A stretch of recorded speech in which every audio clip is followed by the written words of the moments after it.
Hi, it's Laura at Aquamarine18. Thanks for stopping by my channel today. Welcome or welcome back. I am here with a book review today, and you'll know from the title of the video that the book I want to talk about is Tarot Correspondences, Ancient Secrets for Everyday Readers by T. Susan Chang.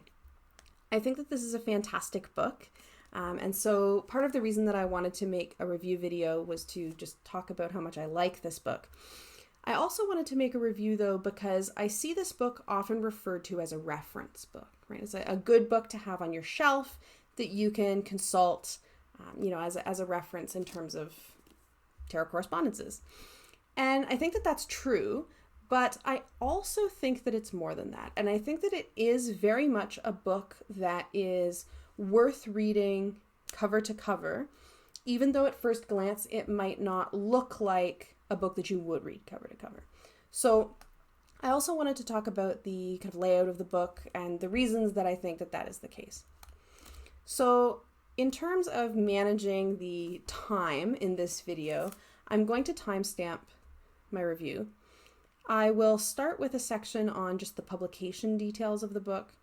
From there, I will go into tarot correspondences, what they are, what kinds of correspondences you can find in this book, and just my thoughts on how they're presented here. I will talk a little bit about each of the sections of the book. It has, of course, a table of contents that is divided into a number of main sections with some subsections as well. And then just some concluding thoughts about the book. If you see me looking down a lot, it's because I have paper notes sitting in front of me.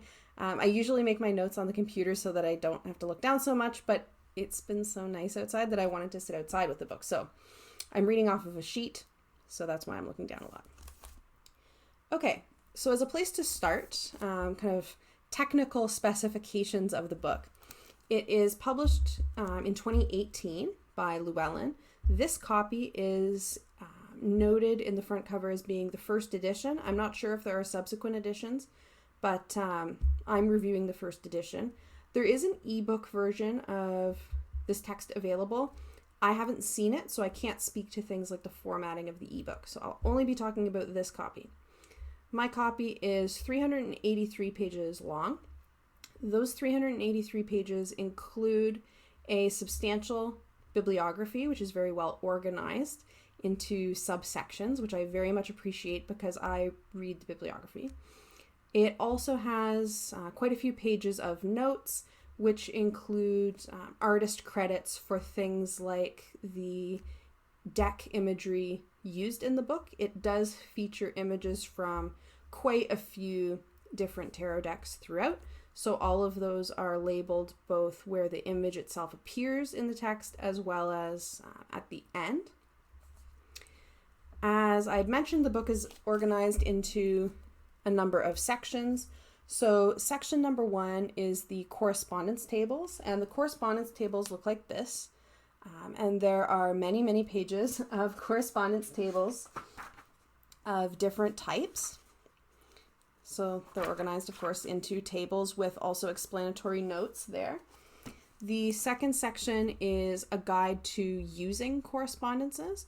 So this section is not made up of tables, but more text and imagery and different activities and ideas that you can work with. And then the third section is individual card tables. So in the third section, we go back to a kind of chart format, but organized differently. So those are the three sections of the book. Tarot correspondences, for folks who are unfamiliar with the idea of correspondences, Chang defines tarot correspondences as patterns and connections inherited from esoteric systems.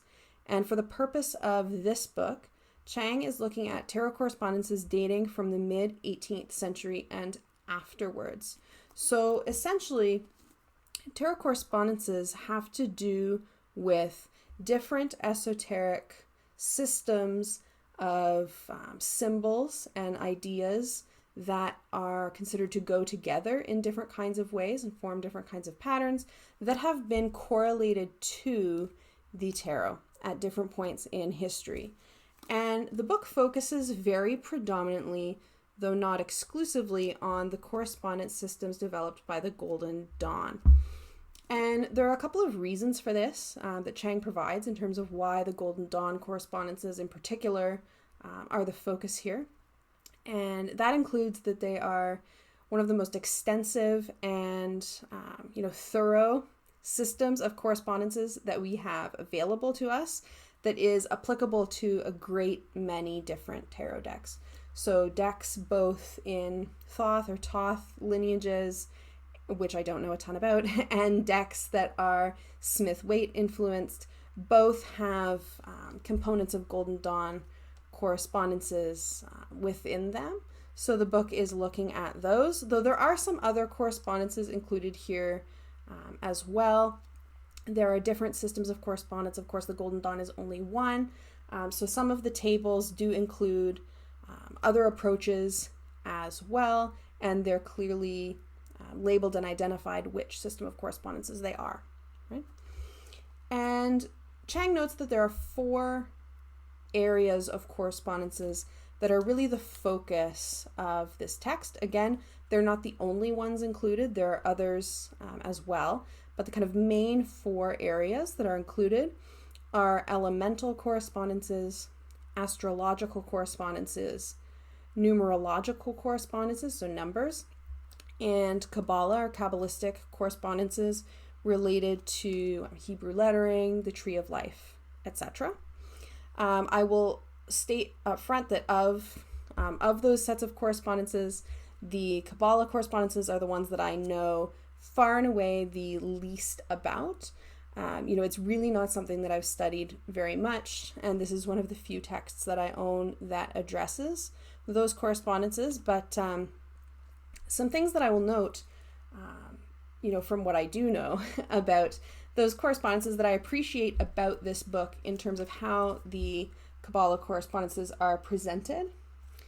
Chang addresses the fact that Jewish Kabbalistic correspondences and Kabbalistic ideas are not the same thing as Hermetic ones. So I'll just read it briefly from page 217. Chang writes, Kabbalah predates tarot by centuries. Astrology predates tarot by millennia. Long before anyone shuffled and drew their first fool, Kabbalists were drawing connections between the stars, planets, and elements, and the Hebrew alphabet as arranged on the paths of the Tree of Life. The Jewish Kabbalists were followed by the Christian Kabbalists and Hermetic Kabbalists, in kind of scare quotes here in the text, who co-opted the tree for their own interpretive purposes. It was the Hermetic Kabbalists who would most influence esotericists interested in tarot. So, making very, very clear that, for example, the Golden Dawn approach to something like the Tree of Life is not the same thing as Jewish traditional understandings of the Tree of Life, for instance. That these are not the same, and I appreciate that that mention. I think it's important to be aware of. I will also note something that I observed related to this. I had mentioned that the bibliography is organized into a bunch of different subsections. One of the subsections of that bibliography is Kabbalah resources, and I will mention that there are 5 books mentioned in the Kabbalah resources section, and not a one of them is written by Aleister Crowley, which I also appreciate because Crowley drew on, or we could say like co-opted, to use the language that Chang uses, some of these ideas like the Tree of Life, right? But he also made in his work a number of incredibly anti-Semitic and otherwise discriminatory, in other ways as well, statements, right? So I appreciate here that when constructing this bibliography and listing certain sources, and again, I can't speak to all of the sources that are listed in the bibliography. I haven't read them all or anything like that, but I take a bibliography as further reading suggestions, right? And so having a section in the bibliography about Kabbalah and further reading or important texts to look at in terms of Kabbalah, particularly as it relates to tarot. I appreciate that somebody who said such horrifying things, you know, about Jewish people and said such anti-Semitic things is not held up in this book as authoritative on the Kabbalah. I think that that's really important. And if that's something that you're interested in learning more about, I would direct you, I'll link below a discussion video between Vivi at Mystic Sunchild and Amber at Lavender Moon, who have a extended conversation about anti-Semitism, including in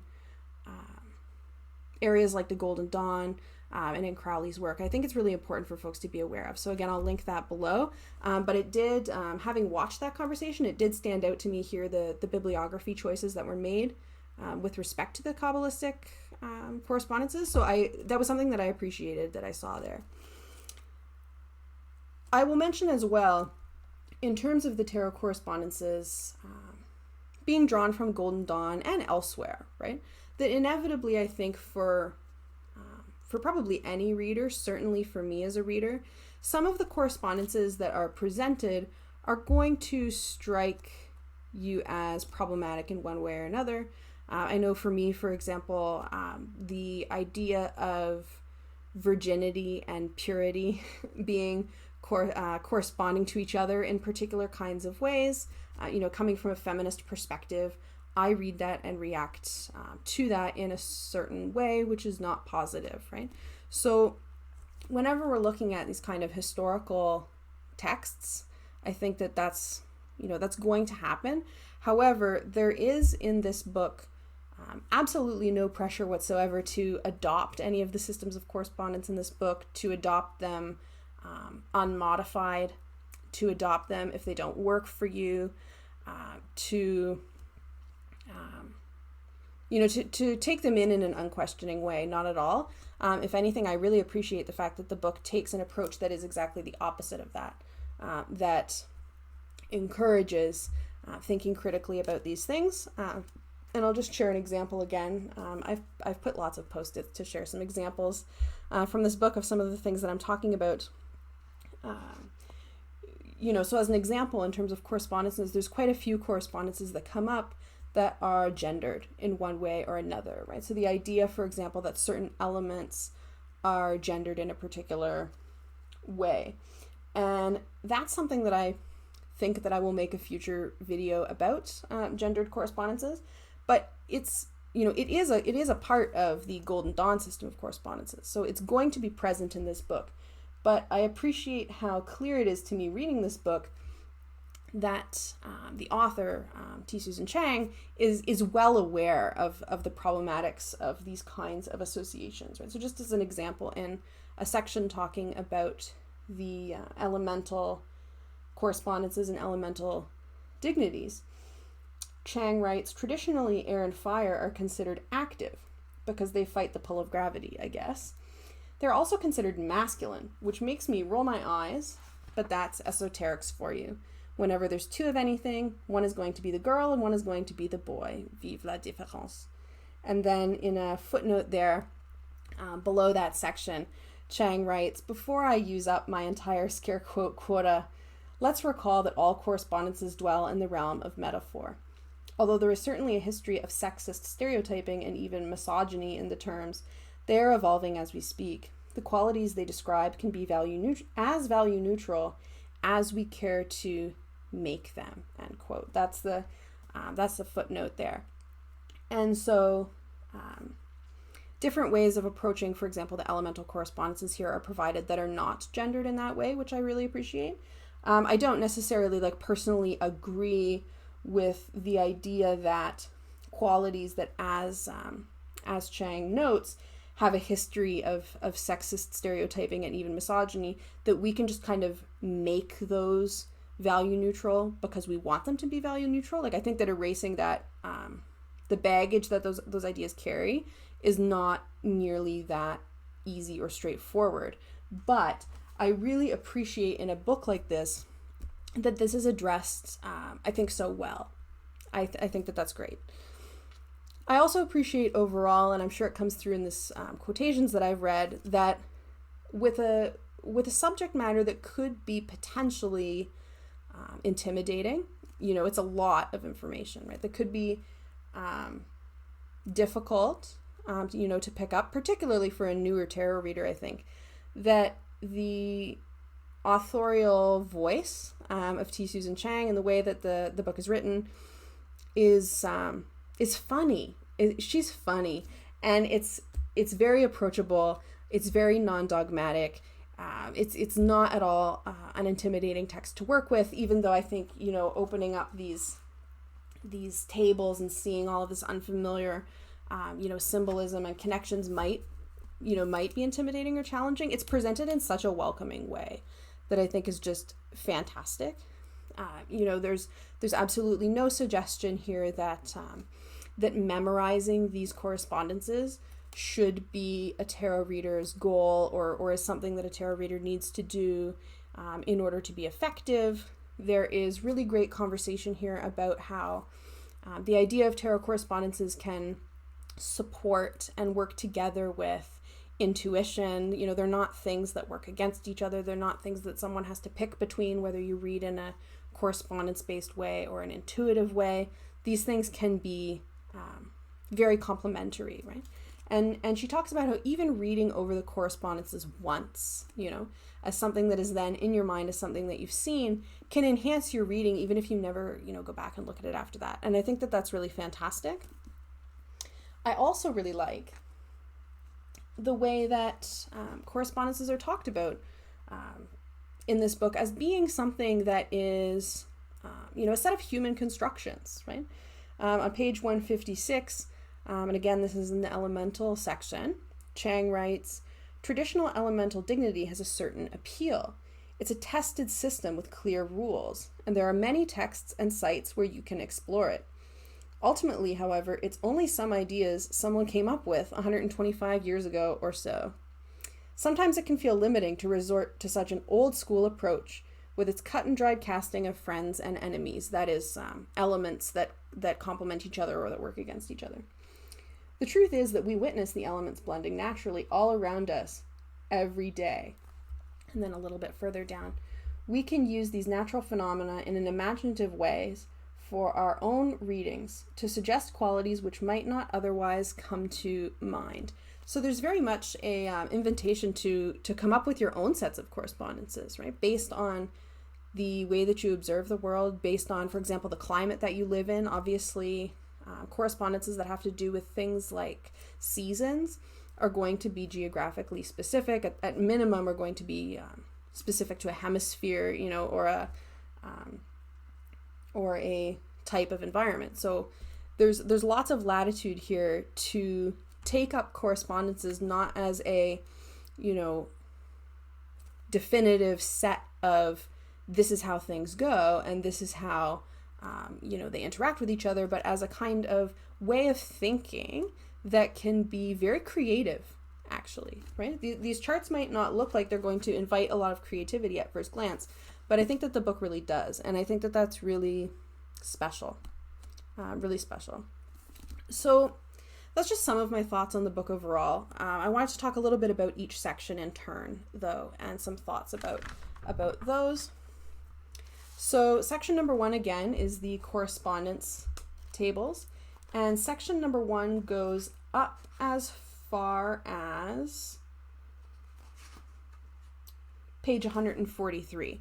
So it's the first 143 pages-ish of the book is taken up by section 1, which are these charts of correspondences, again, predominantly Golden Dawn, but not exclusively. They're organized thematically. So the different charts, for example, there is a chart for nomenclature and physical correspondences. There's a chart for astrological, spatiotemporal, and mythical correspondences, natural, magical, and mythical. There is for nomenclature, astrology, and decans. So there's different themes like this. It's also within that organized by section of the tarot deck. So the correspondences for the major arcana are in a different set of charts than the correspondences for the minors and the correspondences for the courts. So it's quite easy to navigate in that sense. There's also an additional section beyond that, specifically that deals with the number 4. So there are a lot of correspondences that specifically come in 4s, the elements I've already mentioned, but on top of that, there's also the seasons, the 4 suits, and so on. So there's a section for that. Something that is really great about the first section is that the charts are really well explained. Pretty much every single chart has, half a page or a full page or more of explanatory writing, which will tell the reader what the chart includes and the sources for that material. So the bibliography is quite long. It's helpful to know which areas of the book are informed by which bibliography sources. There's also notes about things like where correspondences might have changed over time, as well as maybe some common variation of associations. So, for example, the fact that in some tarot decks, wands are considered to be air instead of the usual fire, and reverse elemental association with the swords and the wands being reversed. So that's mentioned, so it's very easily navigable in that way. Also mentioned is the kind of rationale behind the correspondences, right? So you get an idea of why these different components are considered to go together in the ways that they do. An example of this on page 64 that I liked, which I think is just maybe just not mentioned enough. I don't know, it seems like a really obvious point, but I appreciated that it was spelled out as clearly as it is here, about the centrality of the elements. So Chang writes, for our purposes, suit correspondences are tied to and dependent on the 4 elements, fire, water, air, and earth. The rest of the fourfold correspondences, mythical, natural, astrological, Kabbalistic, and so forth, stem from these original elemental correspondences. For example, the suit of swords is associated with birds and insects because it is associated with the element of air, not because birds and swords are independently connected in the tarot, right? So just making these correspondences, I think, make more sense, right? It's one thing to, I think, present a set of tables and say, well, all of these things go together, but I think that inevitably a question is why, right? So I think that the text does a good job of explaining that. I'll also just note something fun that I learned in this text, is that the order of the elements fire, water, air, earth is an order that is taken from the Golden Dawn. I always thought of the suits as proceeding in that order, wands and then cups and then swords and then pentacles, but I didn't consciously know why I thought of that as being the order, other than perhaps that my first couple of decks came in that order, just in the box. But now I know that it is in fact a Golden Dawn order of elements, which was interesting for me to learn. Section 2 of the book is the section on using correspondences. This section in particular, I think, is really interesting to read end to end. And I feel like if this is a text that you get solely as a reference text, solely a book to have on your shelf to refer to, here and there, section 2 on using correspondences is the piece that you're going to miss out on. And it's really worth a read, so you don't want to miss out on it. Section number 2 includes easy techniques for remembering some of the different correspondences. So again, there's no suggestion that you have to remember them all or that you have to memorize them all or anything like that. But Chang does include kind of easy memory techniques to remember things like the 4 elemental glyphs, right? Those 4 triangles, 2 of which have the horizontal line running through them. Which one is which, right? There's an easy way to remember those. Easy ways to remember which elements are considered to be complementary or neutral, or to be kind of fighting against each other, to be non-complementary, right? Or dignified and ill-dignified. Easy ways to remember, right? So you don't really have to memorize these things. It is also full of practice exercises for trying out different techniques of working with correspondences, which is great because, inevitably, I think that some sets of correspondences in this book will maybe work for a reader and others not. So it's nice to have ways of maybe trying that out and seeing what works for you and what doesn't. An example of this that I thought was a good one is a section on the court cards. And the court cards are, of course, an area that a lot of folks struggle with. So there's a whole section on reading the courts elementally, right? And so the idea, for example, that the King of Wands is fire of fire, the Queen of Wands is water of fire. We've probably heard this before, to read the courts in this way, or that you could read the courts in this way. But what the book does is give some really good, tangible, approachable exercises of how to try that out, right? It's like, what does the watery part of fire for the Queen of Wands mean, right? Watery fire, what is that?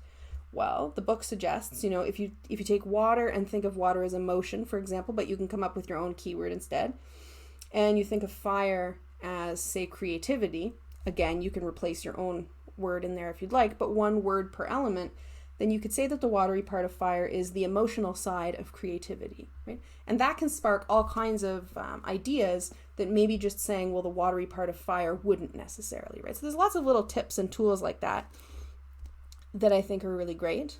The book also, in section 2, really discusses, I think, what is going to be an early question of anybody thinking about trying reading in this way and incorporating correspondences, which is, how do you know which correspondences to use when?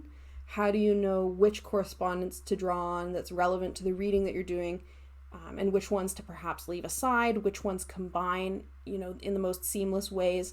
All of that is discussed very well in section 2, again, with lots of invitation to do what works for you, right? Without suggesting that any one way is the right way. And there's suggestions for working with correspondences in a daily draw, if you do a daily draw, in magical workings. There's activities around writing poems, using different correspondences, like writing haiku poems, which is really fun to write tarot haikus. I've done a little bit of that before. So just lots of fun in section number 2 on using correspondences, that I think, if this is approached as strictly a reference book, would be the part that would be missed out on by the reader. So I wanted to talk about that section a bit. Section number 3 is card charts.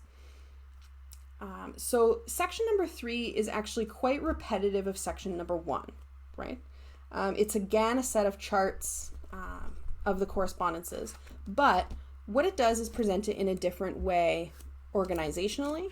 Instead of section 1, where the charts of correspondences are organized by theme and by section of the deck, section 3 gives you the correspondences by card. So this may again seem repetitive because the content is actually pretty much the same as the first section, but I think this is a really good decision in terms of organization, right? Because what this does is, if you have the 7 of Wands in a reading and you want to go to correspondences for the 7 of Wands, you're probably not going to go to section 1 of the book and look at each chart in turn and try to find the 7 of Wands.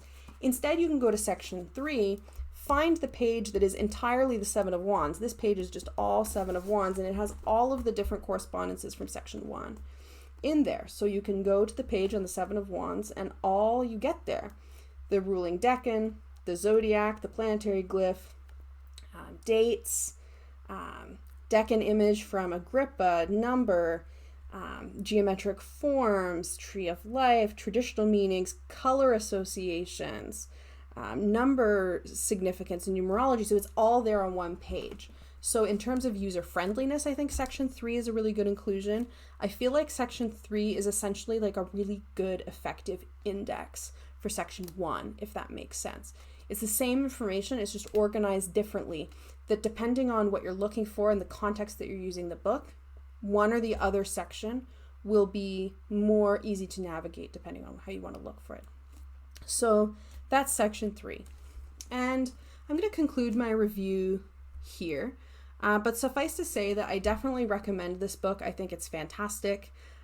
I think that, yes, as many say in their reviews of this book, it is a great reference book. It's a great book to just have on your shelf, to be able to consult it, when you have a particular card that you're working with, or a particular deck. Maybe you get a deck that includes a lot of astrology, or includes a lot of numerological correspondences. Maybe you're learning to work with pip decks and you want to approach them in a numerological way, right? This book can help you with that as well.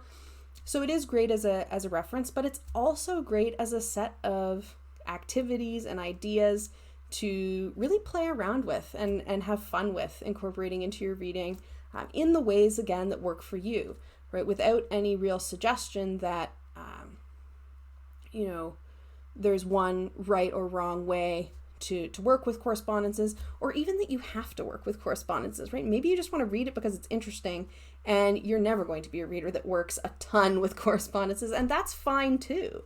That's fine too in the framework of the book. So I think that it's really, it's really flexible, really approachable, really open-ended. And I think that it is in some ways approachable for all levels of tarot readers. This is not a 101 book, like not by any stretch. This is not a book that I would suggest that is, if you're someone who wants to learn to read tarot, that this be your first resource, that's going to teach you how to do that. No. But I do think, that a beginner reader could get a lot out of this book. Particularly section 2 with the exercises in terms of honing in on a reading style and figuring out what works again, right? So absolutely highly recommend Tarot Correspondences, Ancient Secrets for Everyday Readers by T. Susan Chang. That is a brief, for me, brief 30-minute, account of my thoughts of this book, which I did read cover to cover for the purposes of this review. I had mentioned in a previous video that I might do a review of this book if I thought it was something that people were interested in, and a few folks said, yes, I'd love to have a review of that book. So that has been this review. I hope it's been helpful. Do you have this book? Do you work with this book? And if so, what have been your experiences? Let me know in the comments, and I look forward to chatting with you as always. Thanks so much for watching and have a great day.